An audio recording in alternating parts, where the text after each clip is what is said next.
They're a delicious staple in Houston's vibrant food scene, Molina's Cantina.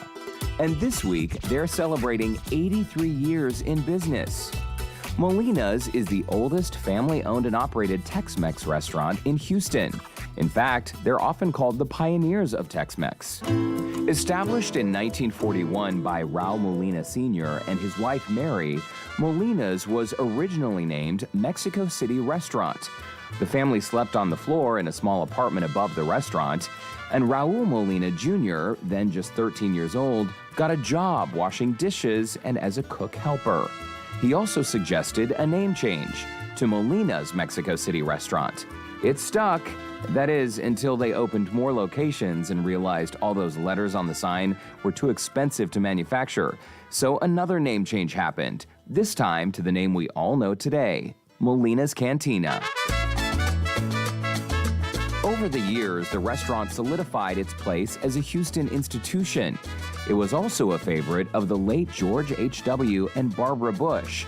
They were frequent visitors before, during, and after their time in the White House, even requesting a special delivery of Molina's delicious tamales directly to 1600 Pennsylvania Avenue.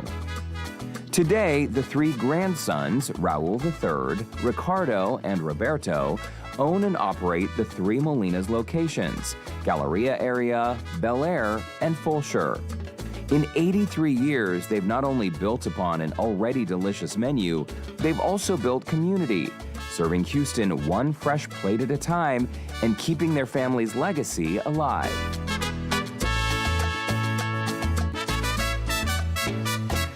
And joining us now with more on Molina's past and what's ahead for tomorrow's big anniversary, third-generation co-owner Ricardo Molina. Ricardo, cheers to you. Thank you, Derek. Thanks for having us. Of course. We always love you. You're part of our extended family. While I take a sip of this, has it sunk in 83 years? How are you feeling about this milestone?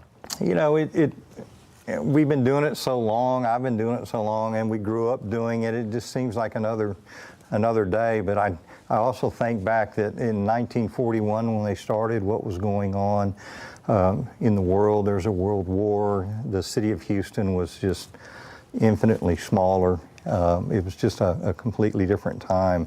Just so glad our grandparents did it.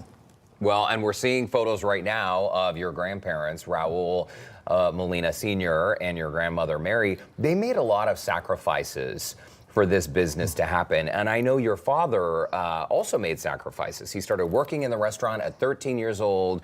As we just saw in the piece, they were sleeping in a small apartment above the restaurant. The restaurant business is tough. Why did you and your brothers want to continue this tradition? You know, we kind of grew up doing it and going on Saturdays when we were real young. We can go to work with our dad, spend some time with him, and it just really kind of grows on you. And next thing you know, it's, 50 years later, and here you are, you're still going after it. But we enjoy it. We enjoy the people. We enjoy the people we work with. They're like family for us. We've got, people that have been with us 50 years, 50 plus years. The guest, we've got third, fourth generation people coming in to eat with us. We've done the baptisms, the funerals, the engagement, divorce parties. We do them all. Divorce parties. Okay, that's good. I mean, divorce should be celebrated, right? It's sometimes a happy occasion. Third, fourth generation customers, the Bush family. We have to chat about them because while we were putting together this piece, there are so many photos of you with the Bush family at the restaurant. We have some neckties here in our kitchen area of the former president, and there's a very special connection he had with one of your servers, Leo, who's pictured in this photograph we're seeing on our screen right now. How did this relationship begin?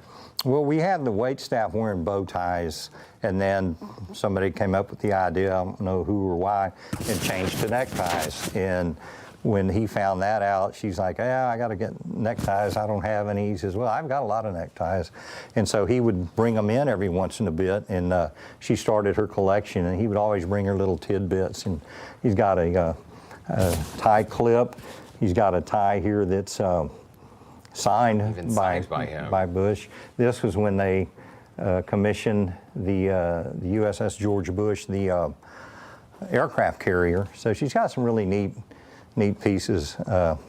It's an incredible friendship that they had over the years. And I know the Bushes were such fans of some of the delicious food, like we're seeing here. Trust us, we will dig in during commercial break. But tamales were actually sent to the White House, and the White House chef called and said, "What do I do with the corn husks?" That was many, many years ago. Then they were sent, they weren't steamed yet. They were ready to go. Right before you're going to serve them, you steam them off. And they came up and they don't look right and didn't appear to be right.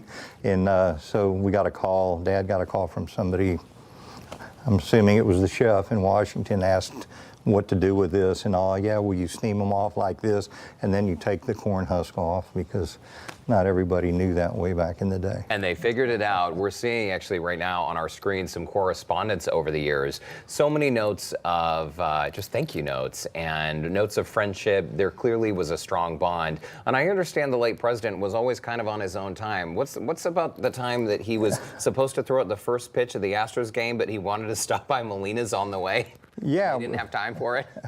The store we had at Buffalo Speedway was relatively new. It was under a year, and it was a Sunday afternoon, and I was just walking through, and these two gentlemen came in, and Secret Service, they don't say Secret Service. They have a tiny little pin and something in their ear. And I said, "What are you guys doing here?" And they said, "Oh, they didn't call?" I said, "No, I don't know anything." And he said, "We wanted to come here and have lunch." He decided to have lunch on the way to the Astros game, which is a huge ordeal for them. It was not too bad for us, but for them, it involves a lot. I can't even imagine what that must have been like in the restaurant. Oh, by the way, the president's here. Yeah, the president is here. Hey, as you celebrate 83 years tomorrow, June 12th, which is also George Bush's, would have been his 100th birthday, people can come to the restaurant. These margaritas are on special, other food items on special, is that right? Happy hour margaritas all day, and the tacos al carbon was one of the favorites of President Bush with the cheese enchilada dinners. He would do that, fajitas, and he loved the tamales.